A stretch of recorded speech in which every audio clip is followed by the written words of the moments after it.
Meus caríssimos irmãos, que nos abençoe o Senhor Jesus, que Ele nos conceda tranquilidade, harmonia, paz.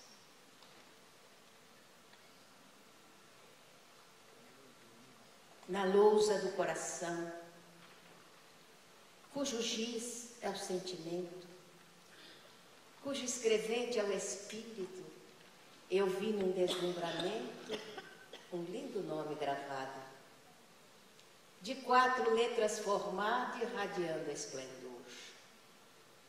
Uma palavra que encerra toda a beleza da terra. Essa palavra era amor. A mim mesmo perguntei, estupefato que estava, quem me trouxe aquela lousa? Quem pôs o que ali se achava? Foste tu, uma voz me disse, e tu mesmo tens o giz que essa palavra escreveu.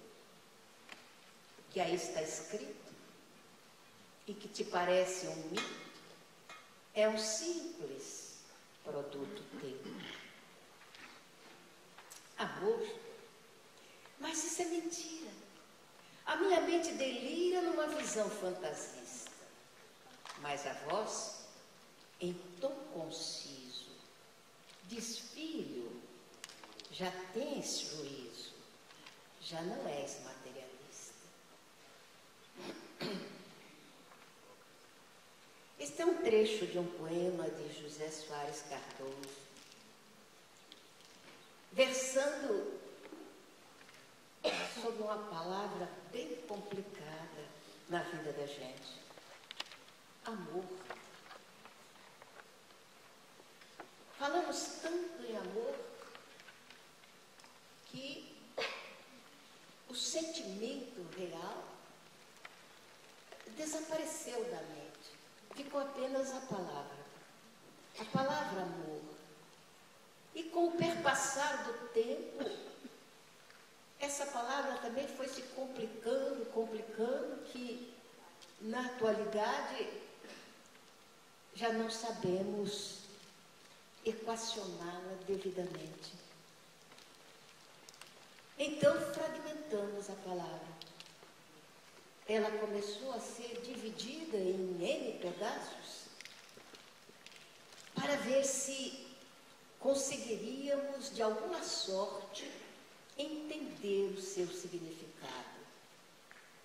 Então temos amor paterno, filial, materno, fraternal, e vamos por aí afora, numa quantidade de fragmentos que um dia, talvez um dia, caminhando na linha do conhecimento, das grandes descobertas, venhamos a discernir exatamente o significado da palavra e, quiçá, uniremos os pedaços todos para estabelecer dentro da alma o seu verdadeiro significado. E é dessa forma que a humanidade caminha.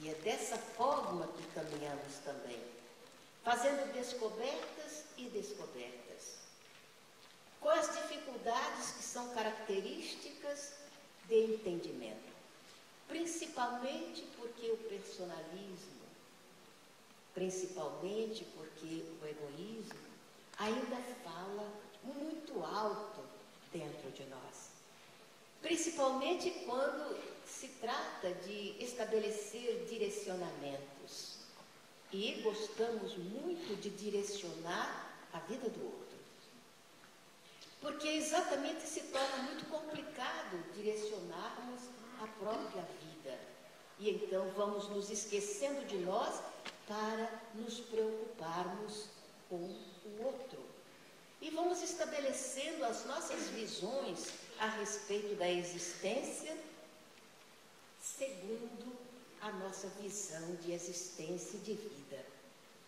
A doutrina espírita veio para estabelecer caminho de volta para encontrarmos o roteiro certo que vai nos conduzir à porta estreita.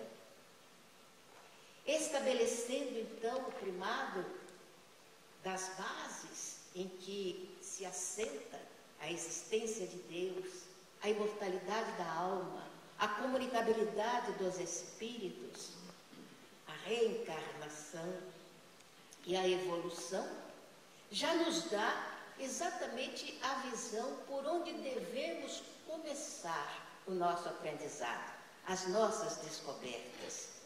Quando, na resposta 919, estabelece: conhece-te a ti mesmo. Parece que é o caminho mais complicado, o caminho mais difícil, porque fazer a jornada de volta ao nosso mundo interior, que está começando desde lá dos primórdios, quando fomos apenas alguma coisa criada por Deus, que não sabemos exatamente o que era, mas que foi criado por Ele, e iniciamos então um processo de evolução, um processo de crescimento, aprendendo N coisas e esquecendo outras tantas, para estabelecermos novos primados, estabelecermos novas rotas. Então a coisa vai se complicando. Para fazermos o caminho de volta, para a autodescoberta, o autodescobrimento, eis a grande tarefa que a doutrina espírita nos oferece. E ela vem respaldada exatamente por quê? Por aquele que estabeleceu tudo o que nos cerca no planeta Terra, o nosso governador, o Senhor Jesus, aquele que afirmou que do seu rebanho, graças a Deus, nenhuma ovelha se perderia. Então, você não se perderá, eu não me perderei, nós não nos perderemos, porque o pastor virá arrebanhar. Mas não seria tão mais simples se, ao invés de aguardarmos que ele venha nos arrebanhar, que a gente vá ao encontro dele, que perfaçamos esse caminho para alcançarmos a sua presença e estarmos ao lado dele? Sim, seria muito bom. Todavia, a coisa vai se complicando cada vez mais, porque o mundo caminha tão rápido e as coisas vão se transformando no pino que a gente não consegue digerir tudo que vem ao nosso encontro. Respeitar a vida do outro não é simples. Não matar. Respeitar o direito do outro não é simples. Não roubar. Respeitar o direito do outro não é simples. Não desejar a mulher do outro, nem o marido, nem o cachorro, nem o gato, nem a vassoura, nem coisíssima nenhuma. Não é tão mais simples, mas isso não entrou na nossa mente ainda. Não conseguimos entender. Então não é Jesus que deve voltar, é Ele.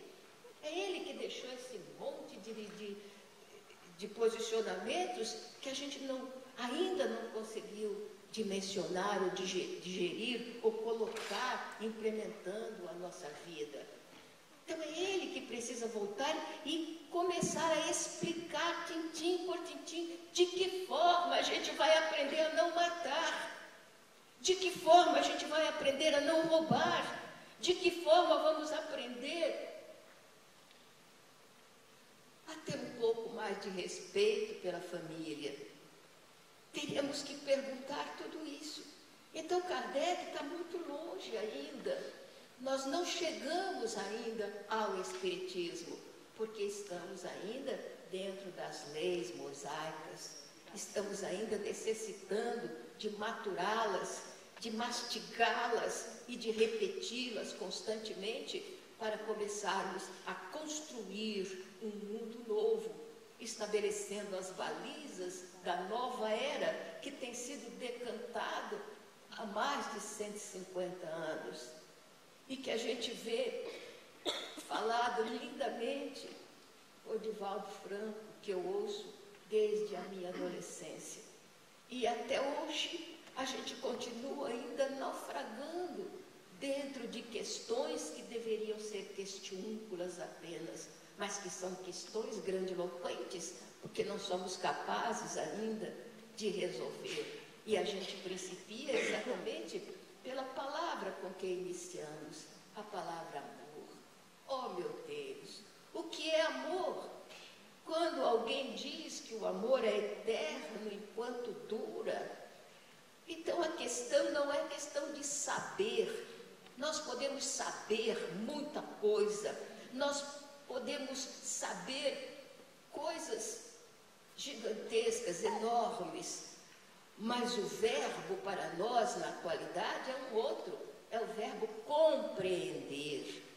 Sabemos N coisas, todavia, compreendê-las é outro departamento, é outra história. E nós, espíritas,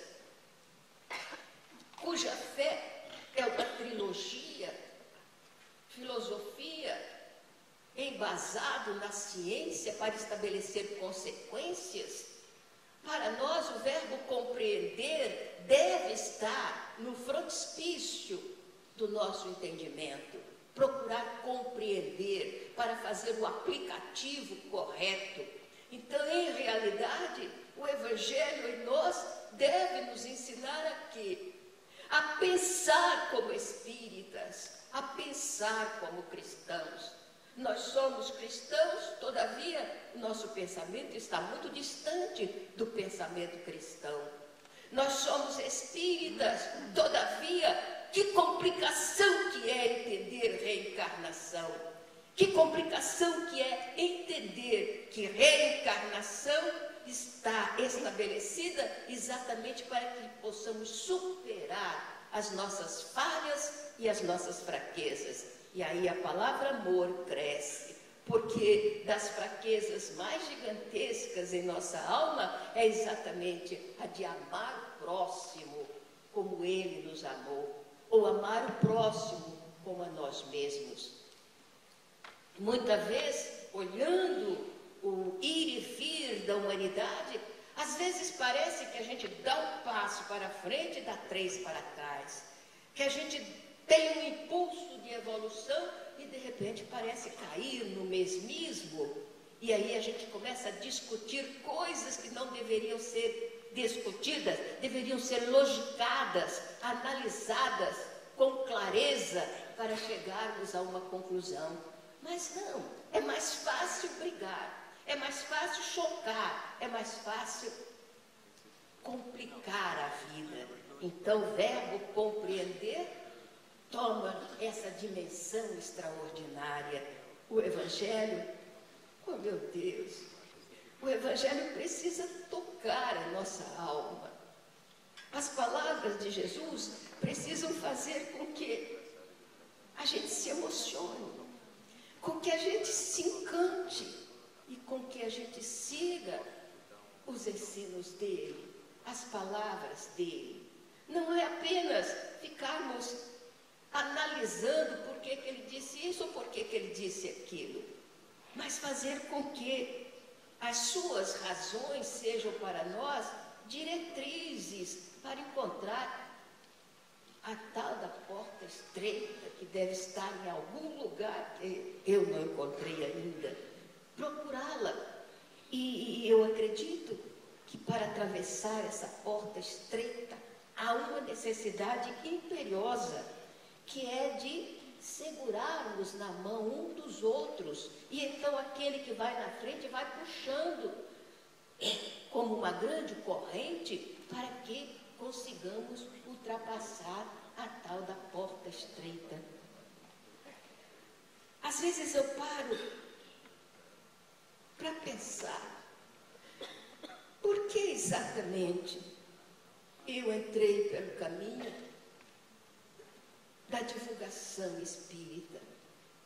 Não é exatamente o caminho que eu escolheria, não é exatamente os passos que eu daria dentro de uma doutrina tão rica, tão extraordinária, em campos de trabalho, eu escolheria outro, que era a minha inclinação. Mas por uma dessas razões que a razão desconhece, alguém achou que eu poderia falar sobre o Espiritismo. Aí um outro alguém achou também, aí um outro alguém achou e de repente eu me vi nessa posição, sem ter o currículo que o peixinho tem, porque não tem título nenhum, a não ser o de espírita, apaixonada pelo Espiritismo. A gente está aqui. Mas lá no Rio, uma grande dama do Espiritismo, Dona Idalinda Aguiar Matos, me convidou para falar numa penitenciária. Eu nunca tinha estado numa penitenciária. Estava lá nos meus 26, 27 anos, quando ela me convidou. E fui. Mas eu fui tão apavorada, com tanto medo. Não era medo de entrar na penitenciária, era medo de falar àquelas criaturas. Porque eu dizia, meu Deus, o que eu vou dizer a eles? Eu que sou livre, eu que tenho liberdade de ir e vir para onde quiser, eu que tenho um lar, que tenho um marido, que tenho filhos com os quais eu convivo, o que é que eu vou dizer àquelas pessoas cuja vida está cerceada? E o meu temor era exatamente por não saber o que eu iria dizer. Eu vou falar do quê? Misericórdia. E aquilo tudo ferveu dentro de mim. E durante o tempo que nós perfizemos a jornada, o caminho até a penitenciária, eu ainda guardava essa preocupação. E chegando até lá, entramos, ela era uma senhora muito forte e tal, então ela disse, fique perto de mim. Não precisava nem dizer. Eu já estava ali, agarradinho nela, porque realmente seria interessante se as pessoas todas entrassem numa penitenciária, principalmente a juventude, conhecer a vida lá dentro. Seria muito interessante. Mas entramos e passando por portas e portas, grades e grades, cadeados e cadeados, ferrolhos e ferrolhos, chegamos a uma sala ampla e ali estavam jovens. A penitenciária era para jovens entre 18 a 25 anos, a penitenciária de Água Santa, no Rio de Janeiro. Então ali estava um punhado de jovens, talvez uns 200. Eu parei na porta e fiquei olhando e pensei, Jesus, me ajuda, o que eu vou dizer a esses moços? Mas no tablado que eles tinham colocado, estavam 2 padres, bem jovens também. Um tocava violão e o outro cantava. E eu comecei a prestar atenção. E ele cantava a música de Roberto Carlos e dizia,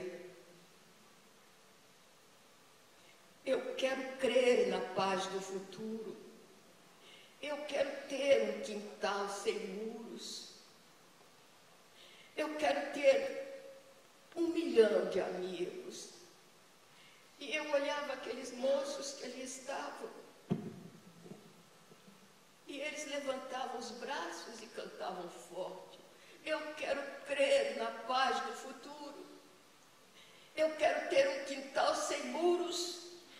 Eles que estavam atrás de grades poderosas, de cadeados enormes, e de muros tão altos. Eu quero ter 1 milhão de amigos, eles que possivelmente não tinham nenhum. Aí o medo aumentou dentro de mim. O que eu vou falar? Oh, meu Jesus, me ajude. Os padres pararam de cantar, iam se despedindo para sair. Dona Idalinda convidou para que eles ficassem, e eles resolveram ficar. E eu fiquei medo ainda. Falei, ai meu Deus, eu vou falar no fim dos padres. Mas a fé, eu amo o Espiritismo e a Jesus. Então eu levantei e comecei a fazer um introito que eu faço normalmente. E então tinha um rapaz sentado na terceira fila e ele prendeu a minha atenção. Não sei porquê, era muito bonito, uma barba cerrada, muito bem escanhoada. Aquilo ficava azulado, o seu rosto, cabelo muito preto e os olhos muito estranhos. Ele estava olhando para mim e a expressão era assim, era uma expressão irônica, um meio sorriso de escárnio, como se ele estivesse perguntando: o que é que você veio fazer aqui? O que é que você vai dizer para nós que nós não saibamos? Aquele moço me deu uma agonia tão grande, mas eu não conseguia deixar de olhar para ele. Ele me hipnotizava. E eu comecei, meio titubeante, a dizer o poema. Mas depois eu fechei os olhos e pensei em Jesus. E então as palavras vieram em catadupa. E eu fiz a minha exposição. Não lembro o que foi que eu falei, mas falei durante 1 hora. E quando eu terminei de falar, eu tinha me esquecido do rapaz. Os moços se levantaram, muito gentis, aplaudiram, e eu estava emocionada, sinceramente emocionada, os padres também, e nos abraçamos ali, fraternizando, e íamos saindo. Eu fiquei por último com a dona Idalinda. Quando eu ia saindo, alguém segurou meu braço com força, e eu me voltei, era o moço. Não assustei, não fiquei com medo. Ele segurou e falou: posso falar com a senhora alguns minutos? E eu disse: alguns minutos, meu filho. A gente tem horário. Ele falou assim: vai ser rápido. E ele me contou um caso mais ou menos assim, que a gente vai resumir. Eu tinha 18 anos. Filho de um casal já de certa idade, que faziam por mim tudo que era possível. Um pai e uma mãe, como pouca gente tem no mundo, eu tinha. Estava prestando vestibular, tinha terminado, e o resultado ia sair lá na entrada do jornal, como sai todos os anos. E eu então falei para os meus pais que eu ia ficar sentada, como muitos alunos ficavam sentados esperando sair, que o jornal colocasse lá no frontispício o resultado. E os meus pais então me abraçaram e desejaram boa sorte, que Deus me acompanhasse. E eu fui, sentei no chão, uma quantidade de moços ali, e fiquei esperando até que alguém saiu com uma lista enorme e colocou ali. Eu levantei, fui para a parede e comecei a procurar o meu nome, o meu número, qualquer coisa, e encontrei. Eu havia passado, fiquei alucinada de felicidade. E o primeiro pensamento foi procurar um orelhão para ligar para os meus pais, contar a eles que eu tinha passado. E foi o que eu fiz. E quando estava correndo, um conhecido, um amigo, parou e disse: nós vamos fazer uma festinha, você não quer participar? Eu pensei nos meus pais, mas pensei na festinha, pensei que eu tinha passado, pensei na minha felicidade e aceitei. Corri no telefone, contei ao meu pai que eu tinha passado. O grito dele lá do outro lado, o da minha mãe, o choro dos dois, tudo aquilo para mim eram presentes e mais presentes. E eu informei que eu ia para uma festinha e logo voltaria para casa.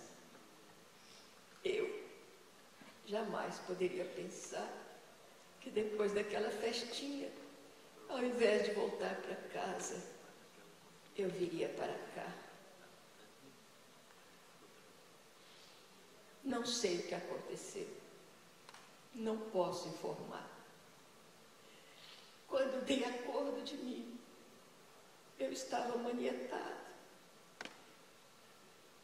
e sendo acusado de coisas terríveis que eu jamais faria. Eu não tinha razões para fazer, eu não tinha motivações para fazer.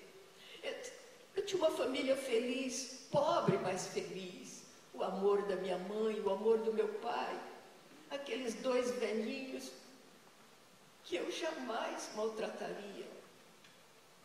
Mas não tinha como me defender. E pobre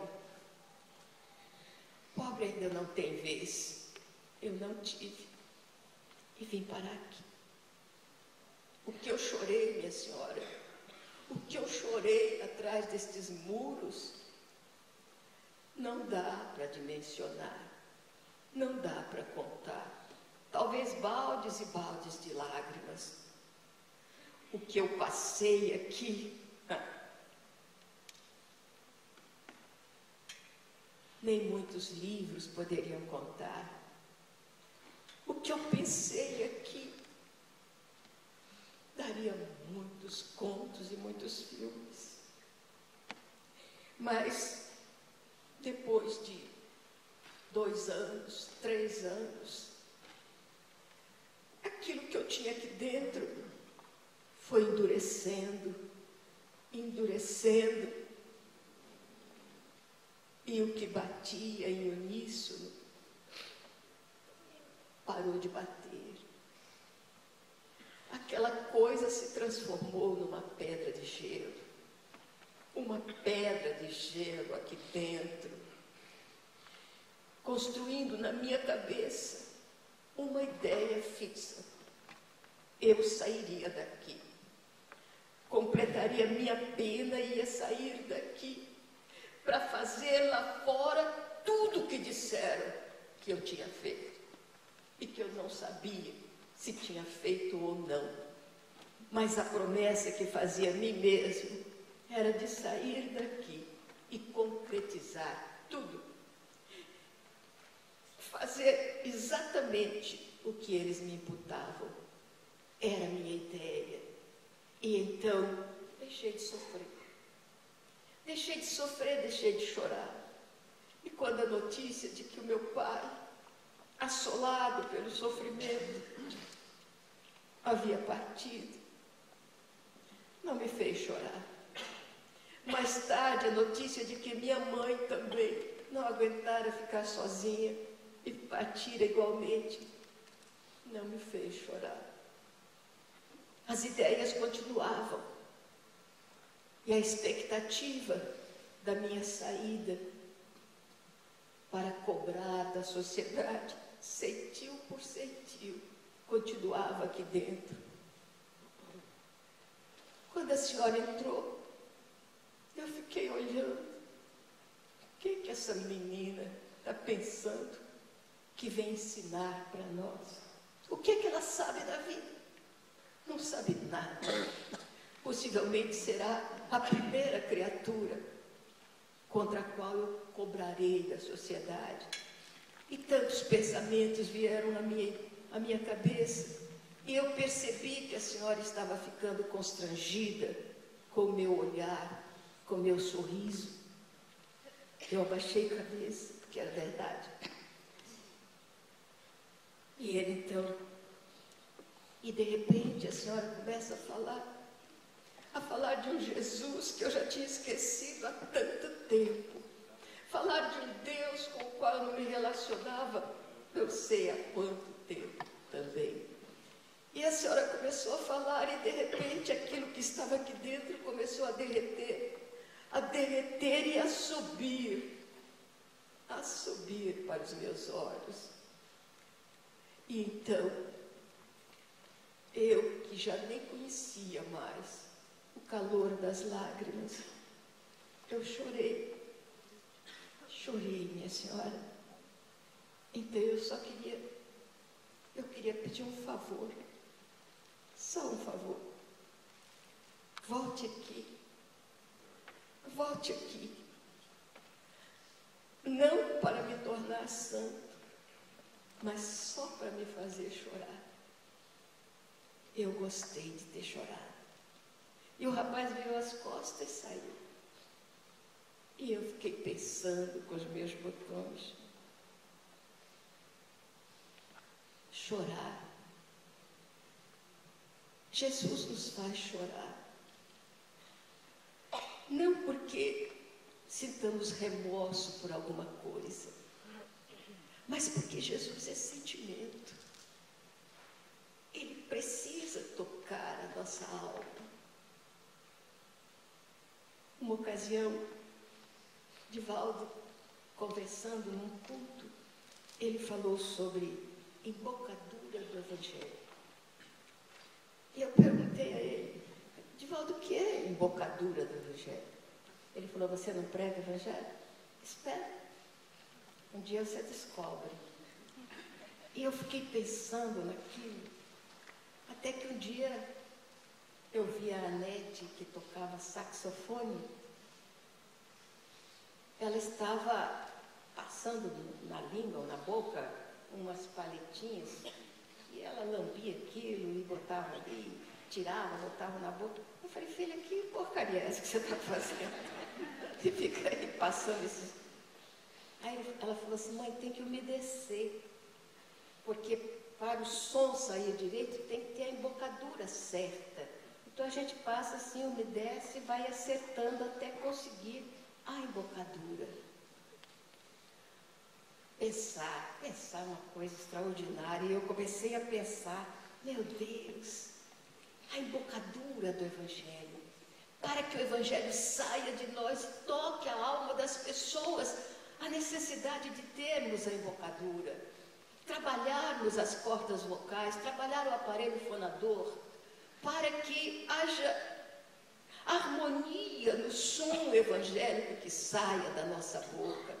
Então a boca que prega o Evangelho não pode falar palavras que não harmonizem o seu aparelho fonador. Pregar o Evangelho por uma boca que grita, que diz coisas, que briga, que discute, que agride, que maltrata. Oh meu Deus, o som do Evangelho não vibraria para alcançar o coração daqueles que ouvem, para tocar-lhes a sensibilidade, para fazer-lhes pensar realmente nesse Cristo Consolador. Então, eu entendi o que era a embocadura do Evangelho. Ainda não consegui tê-la, mas trabalhamos para isso, estamos lutando. E aí, então, a gente vê que o Evangelho pode ser visto por uma quantidade enorme de posicionamentos. Conhecereis a verdade e a verdade vos libertará. Muitos acreditam que é conhecendo os fundamentos da doutrina, descobrimos a verdade. Aprofundando a visão do Evangelho, conheceremos a verdade. Ou isto ou aquilo, não importa para mim. Conhecer a verdade é mergulharmos em nós mesmos. O dia que eu me conhecer, eu vou descobrir a realidade do que realmente sou. E então será mais fácil trabalhar para que eu me torne realmente cristã, para que eu me torne realmente espírita. Então é essa verdade que está mergulhada em mim. E à medida que vamos descobrindo nuances, como a embocadura do Evangelho, vai ficando mais simples a nossa jornada em busca dessa tão sonhada evolução, dessa tão sonhada libertação. E aí o mergulho que vamos fazendo em nós mesmos. Então é verdade, raciocinemos, você é cristão? Realmente é cristão? Por que você é cristão? Por quê? Já fez essa indagação? Quanta vez perguntamos isso na nossa casa espírita e a resposta é, porque eu amo Jesus. Mesmo? Ama Jesus? Verdade? Ele impôs uma condição para quem afirmasse amá-lo. ou quem se afirmasse seus discípulos, colocou uma condicional. Ele disse, se. É uma partículazinha que indica uma condição. Se me amais, guardai os meus mandamentos. Guardamos os seus mandamentos? A condição que ele pôs para que nós o amemos é que guardássemos os seus mandamentos.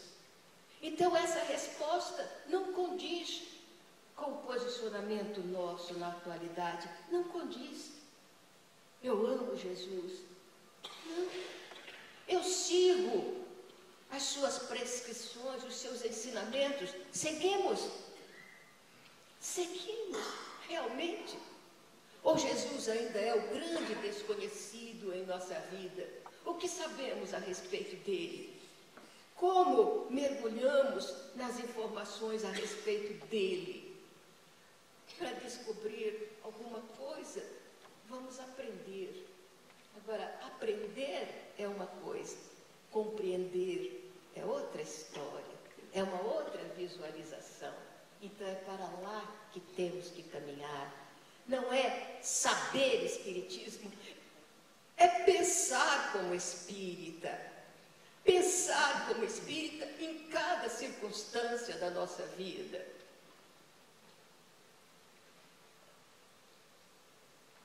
Isso não é uma coisa simples, mas vale a pena tentar. Em qualquer posicionamento em que estejamos, pensemos como espíritas. Em qualquer atitude que venhamos a tomar, pensemos como espíritas. E aí, naturalmente, a vida se torna mais fácil. Os caminhos se tornam menos complicados. E a gente vai descobrindo que ser cristão é uma jornada leve. A Nete mostra isso numa palestra linda que ela faz, mostrando que com Jesus o fardo sempre se torna mais leve, menos pesado, menos agressivo, se estamos caminhando com Ele. Vale a pena descobrir. E isso é uma descoberta tipicamente pessoal, tipicamente nosso. Eu descubro, tu descobres, ele descobre.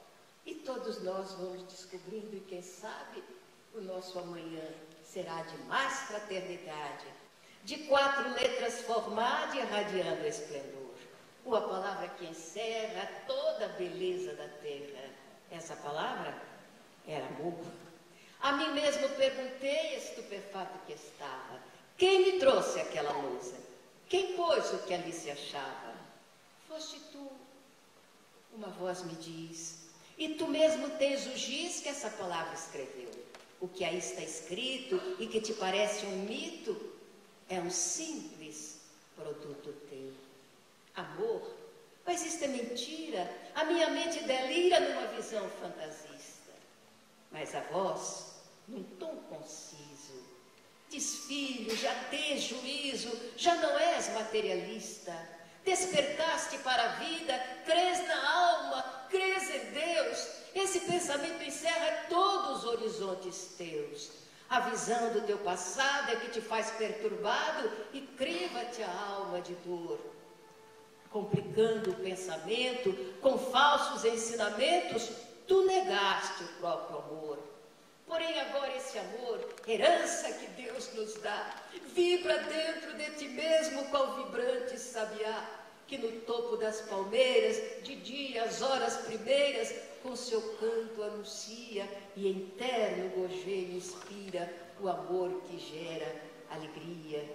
Sim, o amor certo existe desde o nosso alvorecer, remontando a priscas eras no início do nosso ser, em estado de latência, no dealbar da existência, Deus confere de antemão essa herança bendita que a alma busca contrita nas asas da evolução. Muito obrigada.